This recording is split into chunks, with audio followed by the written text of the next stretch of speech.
The silent world. The first sign of trouble came during the morning shift at the Galactic Trade Federation's Central Monitoring Station. Communications Officer Lyra Thorne stared at her display screen, watching as Earth's signal indicators flickered and died one by one. The blue planet that had become the galaxy's breadbasket simply vanished from the network. Admiral Thorndale to the bridge immediately, she called over the intercom, her voice tight with concern. Admiral Kex Thorndale arrived within minutes, his weathered face creased with worry.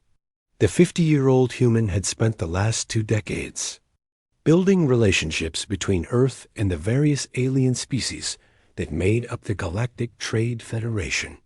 Earth's agricultural exports fed billions across dozens of star systems, and their medical research had saved countless lives. "What's the situation, Officer Thorne?" Thorndale asked, studying the dark screens that should have been showing Earth's bustling communication networks. "Complete communication blackout, sir. All channels went dark simultaneously at 08:00 hours.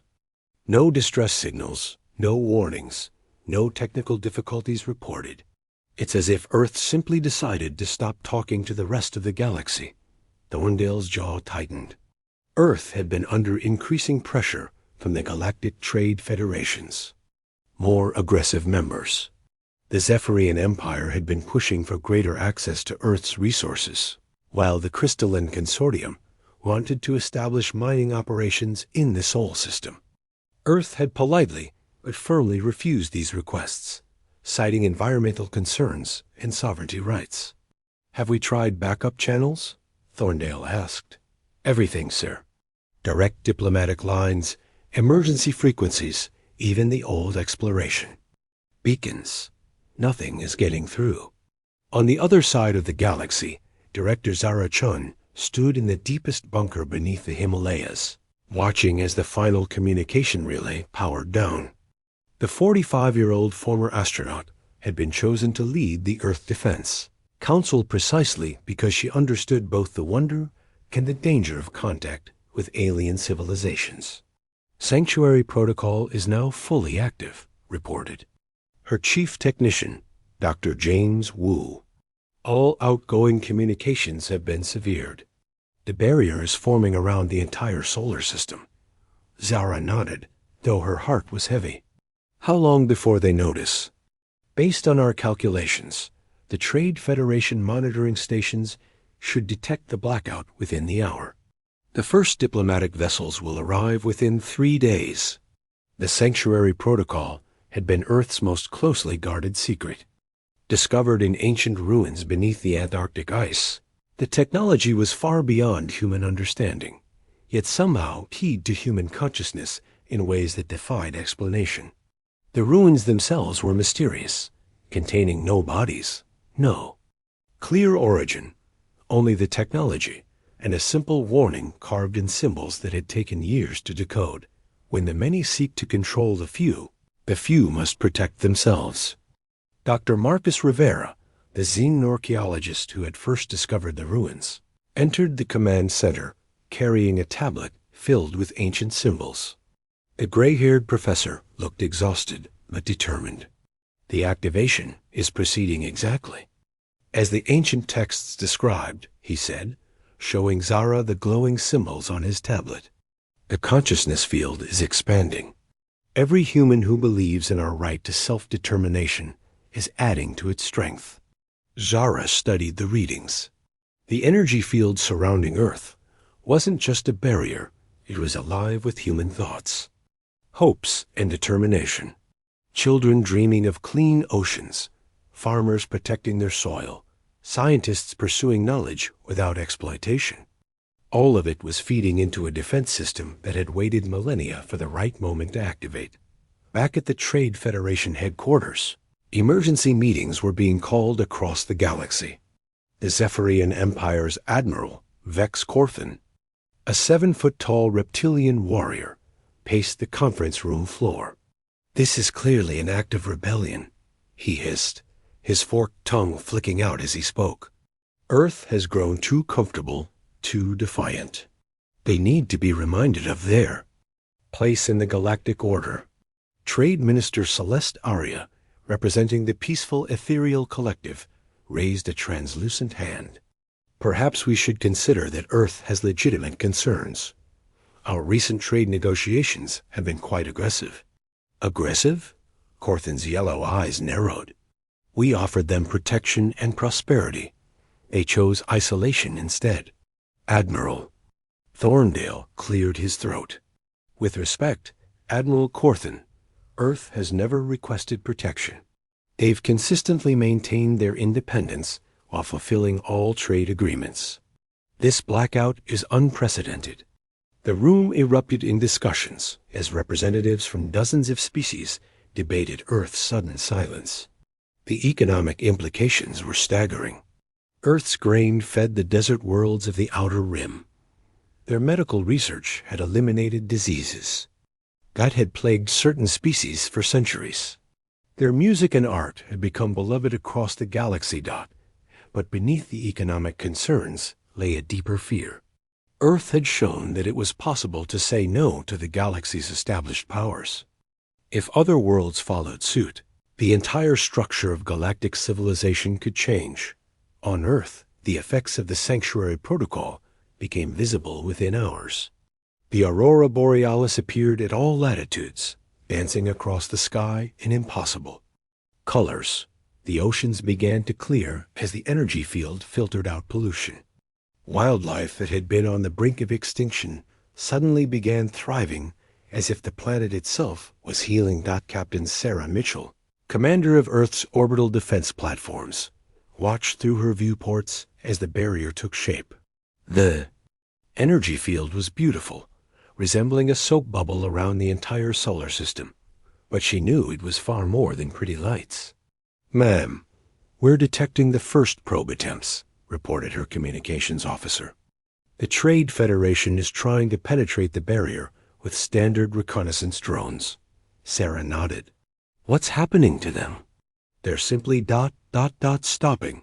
The drones reach the barrier and hover there, as if they're waiting for permission to continue." The barrier wasn't destroying the probes or sending them back. It was treating them like visitors at a door, waiting patiently for an invitation that would never come. Dr. Elena Vasquez, Earth's leading consciousness researcher, monitored the situation from her laboratory in Geneva.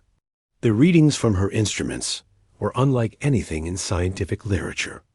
The barrier was powered by human thoughts and emotions, but not just any thoughts specifically, the human desire for freedom and self-determination. "It's remarkable," she told her research team. "The ancient technology isn't just using our brainwaves. It's amplifying our collective will to remain free. The more pressure we face from outside, the stronger the barrier becomes." Her assistant, Jin Park, a brilliant young programmer, looked up from his console. "Dr. Vasquez, I'm seeing patterns in the data that suggest the barrier is learning. It's adapting to each probe attempt, becoming more sophisticated with every test." Elena smiled. "Of course it is. It's powered by human ingenuity. We've never been content to simply resist. We always find ways to improve and adapt." As news of Earth's silence spread through the galaxy, reactions varied dramatically. On the industrial world of Mekanos, workers looked up at the stars and wondered if they too could demand better treatment from their corporate overlords. On the agricultural colonies of the Fertile Crescent sector, farmers began discussing the possibility of controlling their own exports rather than being forced to sell to the highest bidder. But nowhere was the reaction stronger than on the mining world of Kepler 442b, where the human colony had been struggling under increasingly harsh quotas from the Crystalline Consortium. Colony leader Thomas Chanzara's brother called an emergency meeting of the Colonial Council. "If Earth can stand up to the entire Trade Federation," he said to the assembled colonists, "maybe it's time we stood up for ourselves too." The meeting that night would be remembered as the moment when Earth's act of defiance began to spread across the galaxy like wildfire. Meanwhile, in the depths of space, The first Trade Federation fleet was already being assembled. Admiral Corthan had convinced the Council that a show of force was necessary to bring Earth back into line. What they didn't realize was that Earth's ancient protectors had been preparing for this moment for thousands of years. The Sanctuary Protocol was just the beginning. Part 2. The Ancient Protocol 3 days after Earth's communication blackout. The first Trade Federation fleet arrived at the edge of the Sol system. Admiral Thorndale commanded the diplomatic vessel Harmony, flanked by ships from a dozen different species. What they found defied every law of physics they knew. The barrier surrounding Earth's solar system stretched impossibly far, a shimmering membrane that pulsed with gentle light. It wasn't solid sensors could detect the planets beyond, but nothing could pass through it. The fleet's most advanced scanners showed readings that made no sense. The barrier was simultaneously energy and matter, technology, and something that felt almost alive. "Admiral, we're receiving a transmission," reported Communications Officer Thorne. "It's coming from Earth, but it's not using any known communication protocol." "Put it through," Thorndale ordered. The main screen flickered, and suddenly the bridge was filled with a presence that wasn't quite sound and wasn't quite image. It was more like a feeling, a sense of ancient wisdom and patient strength. When words came, they seemed to form directly in each person's mind, translated perfectly into their native language. "Welcome, children of the stars," the presence said. "We are the guardians of the Sanctuary Protocol. We have waited long for this moment." Admiral Corthan's ship, the Dominator, moved aggressively toward the barrier. "Identify yourselves immediately. You are in violation of Galactic Trade Federation regulations by blocking free passage." The presence remained calm. "We are what your species call human, Admiral Corthan. We are Earth's children, and we have chosen to protect our home." "Impossible," Corthan snarled. "No human technology could create this barrier. You must be using alien assistance, which violates the non-interference accords." Back on Earth, Dr. Marcus Rivera stood in the ancient chamber beneath the Antarctic ice, his hand resting on a crystalline console that hummed with power. The chamber had been carved from living rock thousands of years ago, its walls covered with symbols that seemed to shift and change when viewed directly. "The visitors are becoming agitated," he reported to Director Chun through his communicator. "Should I reveal the truth about the protocol's origins?" Zara's voice crackled through the speaker. "Not yet, Marcus. Let them wonder. The longer we can maintain the mystery, the more time we have to prepare." But Marcus knew that the truth would come out eventually. The ruins beneath the ice weren't built by ancient aliens or some lost Earth civilization.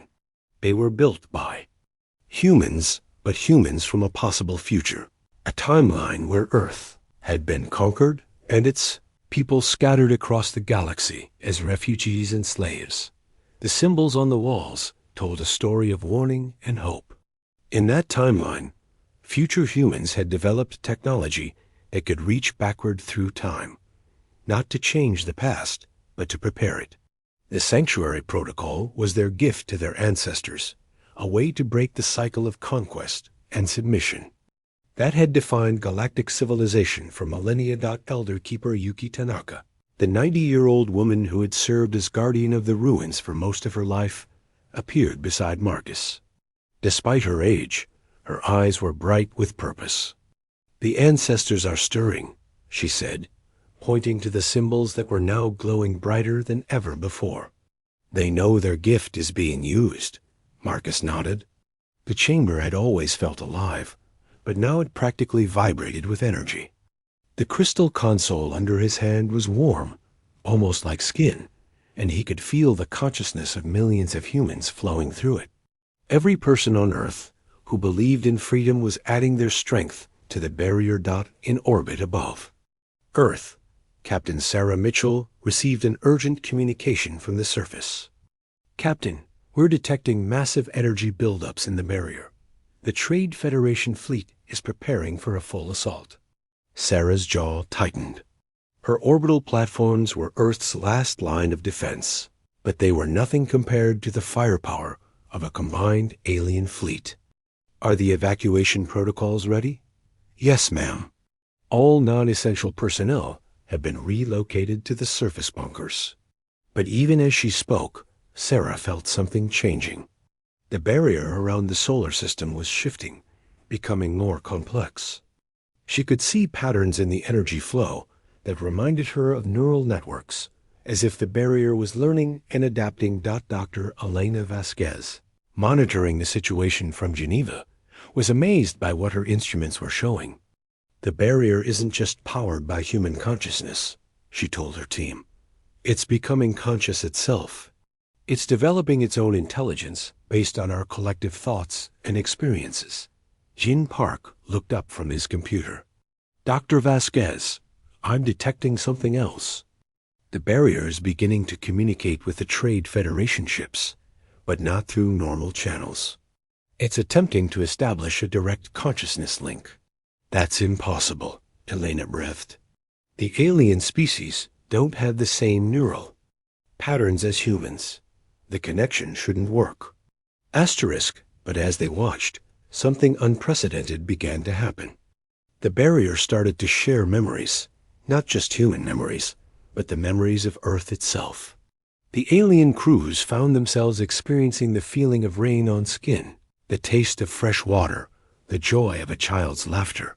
They felt the grief of species extinction, the pain of polluted oceans, the determination of a world that had decided to protect itself.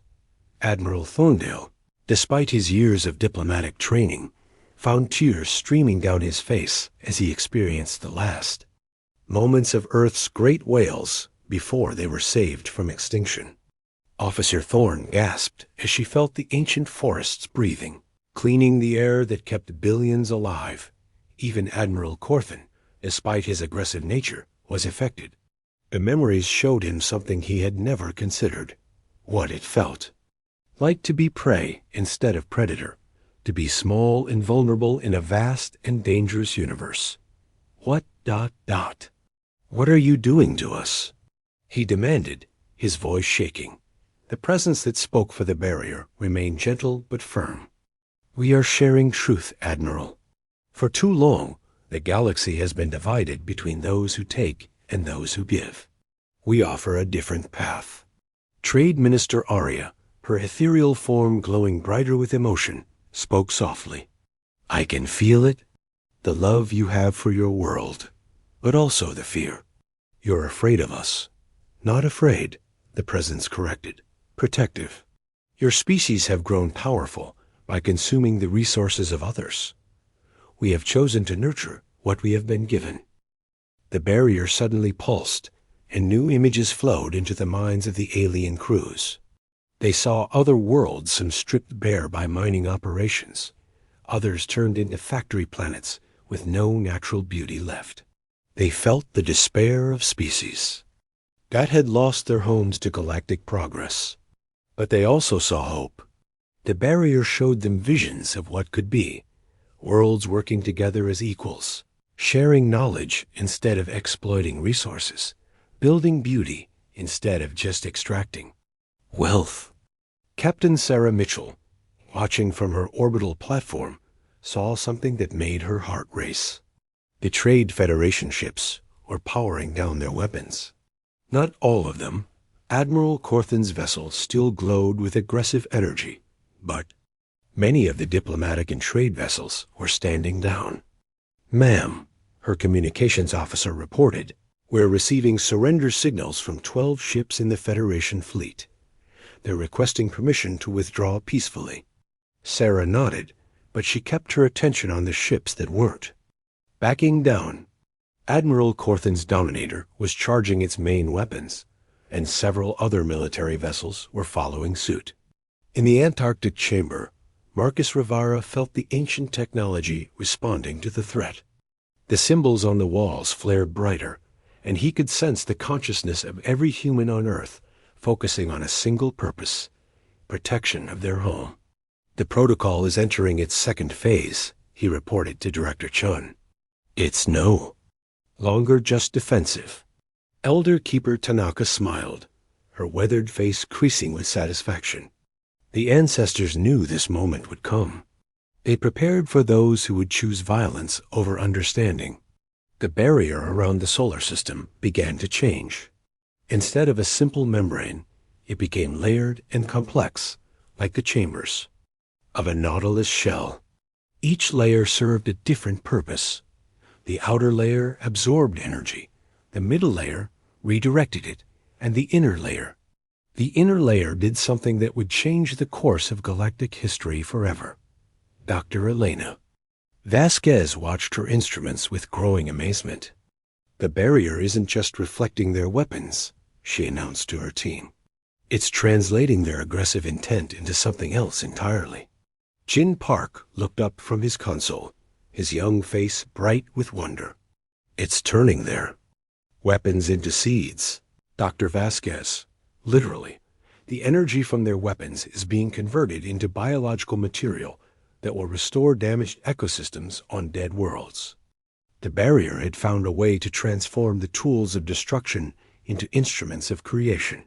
Every shot fired at Earth would become new life somewhere else in the galaxy. Admiral Corthan, seeing his weapons having no effect, ordered a full bombardment. The Dominator's planet-killer beam lanced toward Earth, carrying enough energy to crack a continent. The barrier absorbed it all, and somewhere in the galaxy, a dead world suddenly sprouted with new forests. This is impossible, Corthan roared. No technology can violate the laws of physics like this. The presence that spoke for the barrier responded with infinite patience. You think in terms of conquest and control, Admiral. We think in terms of growth and protection.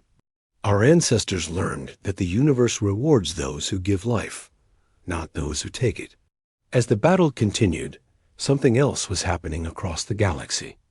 On worlds where humans had settled, the colonists were reporting strange dreams and visions. They were seeing Earth's barrier, feeling its protection, and beginning to understand that they too could choose a different path. Thomas Chun, on the Yongne mining world of Kepler 442b, called his sister on a secret channel that somehow penetrated the barrier. Zara, he said, his voice filled with excitement. It's working. The miners are refusing to work. The overseers are talking about negotiating better conditions. Earth's example is spreading. Zara smiled as she watched the monitors showing the Trade Federation fleet. Half the ships had withdrawn, and the others were running out of ammunition. The barrier was not just protecting Earth, it was becoming a beacon of hope for oppressed peoples everywhere. The protocol is entering its final phase, she announced. To the command center. Prepare for the awakening. The ancient chamber beneath the Antarctic ice began to glow with a light that had waited thousands of years to shine. The galaxy was about to learn what happened when humanity finally said, "Enough."